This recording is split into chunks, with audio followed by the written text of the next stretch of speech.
Now then, welcome to Van Life UK, a complete survivor's guide. Today we're going to tell you the right and wrong heater to install in your camper van conversion.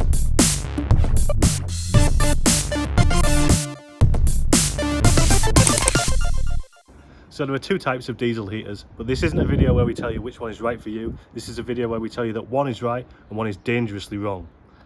Let's see the wrong one. Here it is, the all-in-one version. Now, though this might be the right heater for a shed or a garage, you should never, ever install this in a van, no matter what that cowboy on Amazon or eBay tells you. Just don't do it. Why? Well, we'll show you through a real-life simulation. Disclaimer, for the purposes of this video, we will be using a garage, not a van. So shut it. Now imagine this is your van floor. Well, this here is the exhaust manifold.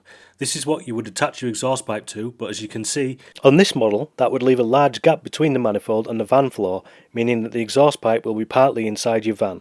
If you were to attach it right here, the exhaust fumes could be unleashed inside your van.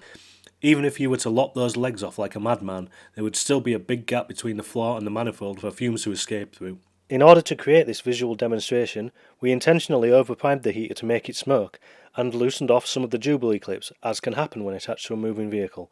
Exhaust fumes contain carbon monoxide, and carbon monoxide can kill pretty quickly. It's also odourless and invisible, so all it would take was one loose Jubilee clip clamp or a tiny fracture in the brittle exhaust pipe, and the devil gas would seep into your van, and your soul. This is why you should always have one of these bad boys in your house, and home, at all times. Stay safe, peeps. Let's take a look at the right heater for your vehicle, and that's one of these. Though this may look completely different to the other wrong one, it is actually exactly the same, just in a different casing. As you can see with this model, there is no gap between the heater and the floor. With this style, you're able to get the exhaust manifold, seen here, through the floor of your vehicle, so the exhaust pipe connection is safely outside of the living area, underneath the van where it should be. You can then ensure there are no leakages by properly sealing the exhaust exit hole, so that even if there is a split in the connection or pipe, the fumes will drift off into the atmos, not into your lungs. Just one more thing. If you have already purchased the wrong heater for your van and it's too late to take it back, don't worry.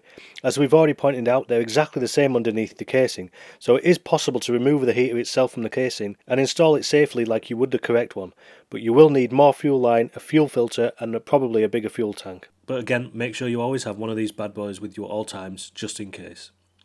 Both of the heaters used in this video were provided by Max Peeding Rods. A link will be in the description. If you use our code VANLIFEUK, you'll get a 17% discount all across the board.